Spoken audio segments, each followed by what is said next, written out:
आखिर कौन है सचिन पायलट के करीबी विनोद जाखड़, जिनको कांग्रेस पार्टी ने एनएसयूआई का राष्ट्रीय अध्यक्ष बना दिया है? पिछले वर्ष भजनलाल सरकार ने आरएसएस के विरोध को लेकर 17 दिन तक विनोद जाखड़ को जेल के अंदर ठूंस दिया था। एक 2018 का वो भी वक्त था जब विनोद जाखड़ राजस्थान विश्वविद्यालय से छात्र संघ चुनाव लड़ना चाहते थे और एनएसयूआई से टिकट मांग रहे थे, लेकिन टिकट कटने पर बागी होकर चुनाव लड़ते हैं और अब वक्त ऐसा कि एनएसयूआई का राष्ट्रीय अध्यक्ष विनोद जाखड़ को बना दिया जाता है।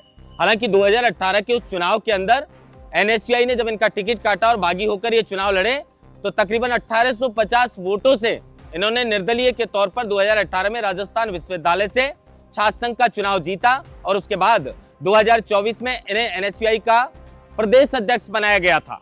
अब एक इंटरव्यू जो राहुल गांधी कई दिनों से लगातार ले रहे थे, उसमें कन्हैया कुमार का भी नाम था, राजस्थान से निर्मल चौधरी का भी नाम था। निर्मल चौधरी अपने आप को इस रेस में बहुत आगे मान रहे थे, लेकिन निर्मल चौधरी और कन्हैया कुमार जैसे उन सभी लोगों को इसमें झटका मिला है जिनके इंटरव्यू तो हुए लेकिन उन्हें राष्ट्रीय अध्यक्ष नहीं बनाया गया।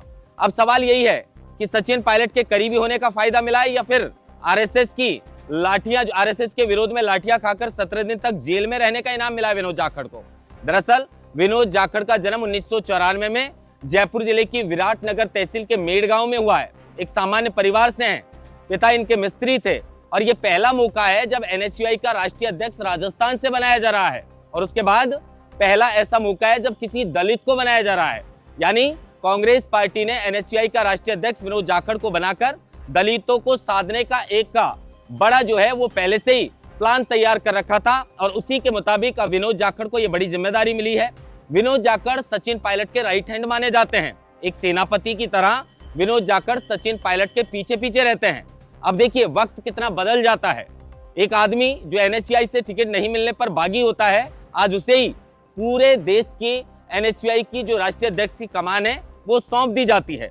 दलित परिवार से आते हैं, राजस्थान विश्वविद्यालय से 2018 में छात्र संघ अध्यक्ष जो है वो निर्दलीय के तौर पर चुने गए थे और 1850 वोट से ये निर्दलीय के तौर पर जब अध्यक्ष बने तो एनएसयूआई के जो कार्यकर्ता थे और जो एनएसयूआई के अध्यक्ष थे उनको इस बात का पछतावा हुआ कि टिकट विनोद जाखड़ को मिलना चाहिए था।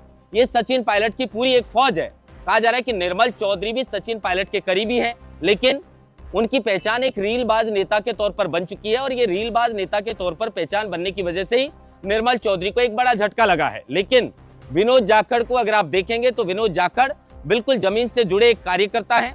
एनएसयूआई में बतौर प्रदेश अध्यक्ष भी विनोद जाखड़ ने कांग्रेस पार्टी के लिए जो काम किया है, अब ये समझ चुकी है कांग्रेस पार्टी कि राजस्थान में और देश में अगर दलितों को साधना है तो फिर युवाओं का नेता किसी दलित को बनाना चाहिए।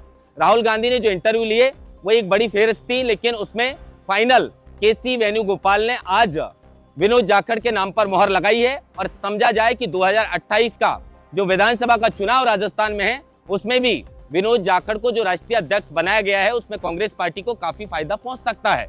लेकिन कुछ लोग कह रहे हैं कि सचिन पायलट के करीबी होने का फायदा विनोद जाखड़ को मिला है। कहीं भी आप देख लीजिए, जहां भी सचिन पायलट जाते हैं हमेशा उनके राइट हैंड के तौर पर विनोद जाखड़ उनके साथ नजर आते हैं। अब देश में युवाओं की एक बड़ी फौज जो है वो उसका नेतृत्व विनोद जाखड़ करेंगे। अभी विनोद जाखड़ कहीं ना कहीं अगर आप देखा जाए तो राजस्थान के दलित परिवार से हैं और जयपुर जिले से आते हैं, लिहाजा जयपुर के आसपास के जो दलित हैं उनमें भी इस बात को लेकर काफी उत्साह है कि किसी दलित को पहली बार राजस्थान का जो राष्ट्रीय अध्यक्ष बनाया गया उसमें दलित को चुना है और शायद हो सकता है इसमें सचिन पायलट का भी हाथ हो। क्या लगता है आपको, कन्हैया कुमार और निर्मल चौधरी का नाम काटकर विनोद जाखड़ को राष्ट्रीय अध्यक्ष बनाने के पीछे असली वजह क्या है? जरा कमेंट बॉक्स में बताइएगा। महेंद्र भास्करा, लोकमत हिंदी, जयपुर।